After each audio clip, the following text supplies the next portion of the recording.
वीरः हनुमान् लङ्कामुद्दिश्य हनुमतः प्रयाणम्। वानराः जीविते आशां परित्यज्य मरणार्थं सन्नद्धाः सन्तः रामकथां स्मरन्तः जटायुसाहाय्यं स्मृतवन्तः। जटायुनाम श्रुत्वा सम्पातिः समीपम् आगतः। सम्पातेः मुखात् सीतावार्तां श्रुत्वा वानराः नितरां सन्तुष्टाः। सन्तोषातिरेकेण ते नृत्यं कृतवन्तः। लङ्कां गन्तुं सर्वेषाम् अपि उत्साहः।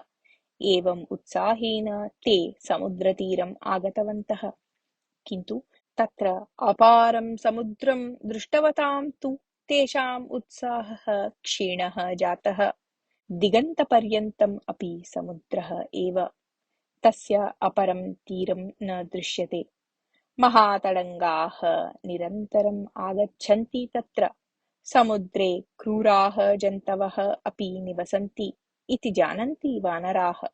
अग्रे किं करणीयम् इति वानराः परस्परं वदन्तः तूष्णीं स्थितवन्तः। तदा अङ्गदः उक्तवान्, समुद्रदर्शनात् भीतिः किमर्थम्? गमनं गमनाकारं सागरः सागरोपमः इति न श्रुतं वा? अस्मत्तः उत्पन्ना भीतिः अस्मान् एव गिलेत्। एषः पराक्रमप्रदर्शनार्थं समयः, न तु भीतिं प्राप्तुम्। इतः परं सर्वाणि कार्याणि दृढं मनोबलम् आश्रित्य एव करणीयानि इति। तावता रात्रिः आसन्ना आसीत्। सर्वे वानराः समुद्रतीरे रात्रिं यापितवन्तः। प्रातः अङ्गदः सर्वान् वानरान् मेलितवान्। एवं वानरान् सर्वान् मेलयितुम् अङ्गदः हनुमान् चापि समर्थौ नान्ये। वयं सर्वे आत्मानं महावीरं मन्यामहे। इदानीं तादृशवीरप्रदर्शनार्थं योग्यः समयः। सुग्रीवस्य वचनानुगुणं कार्यं कर्तुम् अत्र कः समर्थः? सम्पातिवचनात् ज्ञातं यत् लङ्का इतः शतयोजनदूरे अस्ति इति। यः शतयोजनविस्तीर्णं समुद्रम् अतिक्रान्तुं शक्नोति सः एव अस्माकं भाग्यविधाता। अस्माकं पत्नीपुत्रादीनां मुखदर्शनं रामलक्ष्मणयोः पुरतः सधैर्यं स्थितिश्च तादृशस्य महाबलशालिनः अनुग्रहात् एव भवितुम् अर्हति। समुद्रलङ्घनं विना वयं किष्किन्धां प्रतिगन्तुं तु न अर्हामः। अतः अत्र कः समुद्रं लङ्घयितुम् अर्हति? तादृशः धैर्यवान् अग्रे आगच्छतु इति वानरसमूहम् उद्दिश्य उक्तवान् अङ्गदः। प्रतिक्रियारूपेण वानरेषु कोऽपि किमपि न उक्तवान्। सर्वे विग्रहवत् मौनं स्थितवन्तः। तदा अङ्गदः पुनः उक्तवान्, भवत्सु सर्वे अपि महाबलशालिनः एव। केचन तु बाल्यात् एव साहसकार्याणि कुर्वन्तः प्रसिद्धाः जाताः।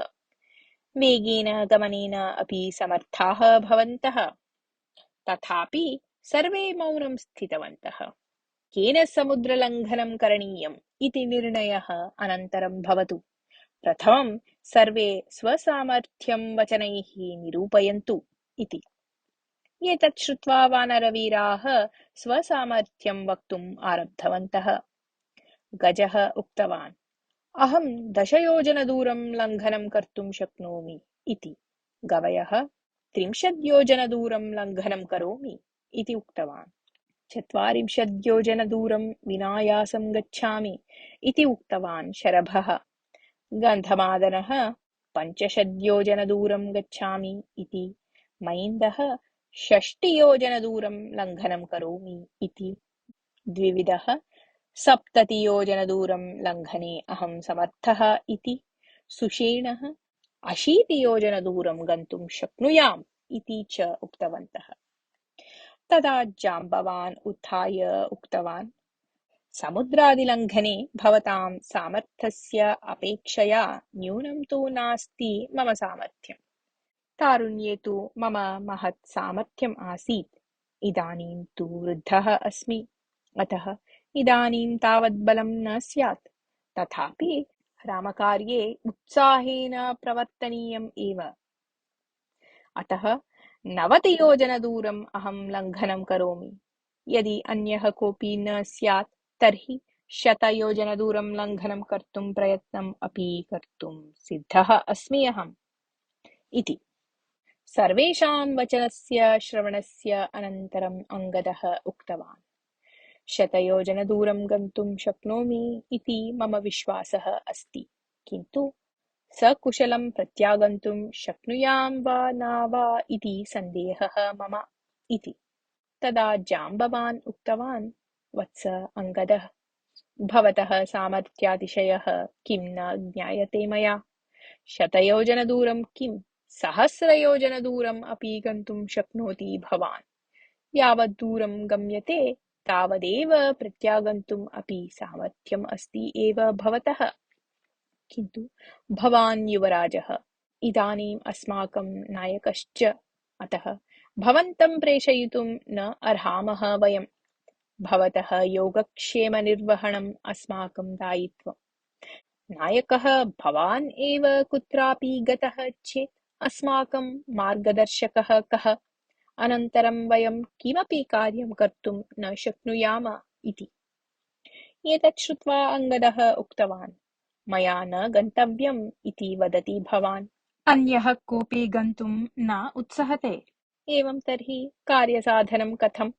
सीतावार्ताम् अप्राप्य यदि वयं प्रतिगच्छेम तर्हि सुग्रीवः किम् अस्मान् क्षाम्येत्?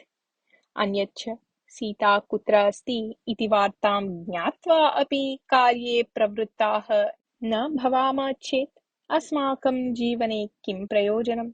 कोऽपि मार्गः आश्रयणीयः एव खलु इति। जाम्बवान् मन्दहासपूर्वकम् अङ्गदम् उक्तवान्, भवतः चिन्ता मास्तु युवराज, कार्यसाधकं जनं प्रदर्शयिष्यामि, पश्यतु इति। अनन्तरं पार्श्वे निश्चिन्ततया उपविष्टवतः हनुमतः समीपं गत्वा, हनुमान्, वयं सर्वे चिन्ताक्रान्ताः स्मः, अग्रे किं करणीयम् इति चिन्तयन्तः स्मः। भवान् तु निश्चिन्ततया मौनम् उपविष्टः अस्ति, किमर्थम् एवम् इति पृष्टवान्। तदा हनुमान् उक्तवान्, भवन्तः सर्वे स्वसामर्थ्यम् उक्तवन्तः, मदीयं सामर्थ्यं कियत् इति अहम् एव स्पष्टं न जानामि, अतः मौनं स्थितवान्। यावत् शक्यते तावत् दूरं लङ्घनं कृत्वा प्रत्यागत्य सामर्थ्यम् इदमिथम् इति ज्ञात्वा वक्तव्यम् इति चिन्तयन् अस्मि इति। तदा जाम्बवान् हसन् उक्तवान्, भवतः सामर्थ्यं कियत् इति अहं जानामि। अत्र स्थितेषु भवत्सदृशः कोऽपि नास्ति। गरुडस्य पक्षौ इव भवतः बाहू दृढौ। भवान् पराक्रमेण रामलक्ष्मणसुग्रीवैः समानः। सूर्यदेवात् एव भवता विद्या गृहीता। यदि स्वसामर्थ्यम् उच्येत तर्हि तत् गर्ववचनं भवेत् इति आलोच्य भवान् मौनं स्थितवान् स्यात्। शैशवावस्थायां फलभ्रान्त्या सूर्यं ग्रहीतुं सूर्यलोकं गतः धीरः वायुपुत्रः भवान्। एतादृशस्य भवतः समानः कः स्यात् लोके? इदानीं स्वसामर्थ्यं प्रदर्शयितुं योग्यः समयः। समुद्रलङ्घनं करोतु, शुभवार्तया सह आगच्छतु च इति। एतानि वचनानि श्रुतवतः हनुमतः हृदयं विकसितम् अभवत्। तस्य शरीराकृतिः अपि प्रवृद्धा। सर्वेषु पश्यत्सु हनुमान् प्रवृद्धः। उरः विस्तारीकृत्य, भुजौ इतस्ततः प्रसार्य, पादौ विशालीकृत्य, समुद्रलङ्घनार्थं सिद्धस्य हनुमतः स्तुतिं कुर्वन्तः वानराः सन्तोषेण ध्वनिं कृतवन्तः। उन्नतः वृक्षः इव, प्रबलः पर्वतः इव प्रवृद्धः अस्ति सः। तस्य मुखम् अग्निः इव रक्तवर्णीयं जातम्। सः सर्वान् वानरान् विनयेन नमस्कृत्य, भोः मित्राणि, कस्यापि चिन्ता मास्तु। वायुः इव वेगेन गच्छन् अनायासेन समुद्रलङ्घनं करिष्यामि। कार्यसिद्धिपर्यन्तं मम विश्रान्तिः न भविष्यति। अहम् उदयगिरौ सूर्यम् अनुसरन् अस्ताचलं प्राप्स्यामि।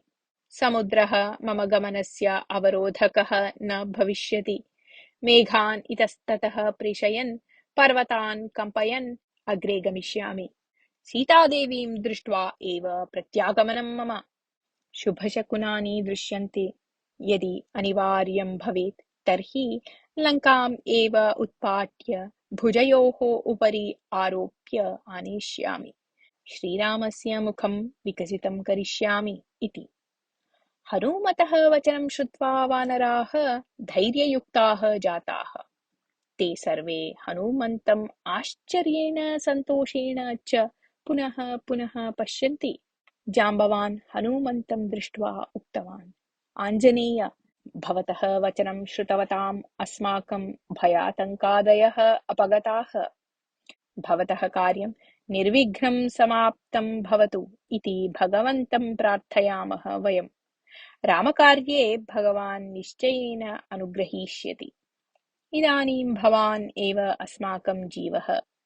शिवाः पन्थानः सन्तु भवतः इति। मम उत्पतनसमये एषा भूमिः पादाघातं न सहेत। प्रजाः च भीत्या पलायनं कुर्युः।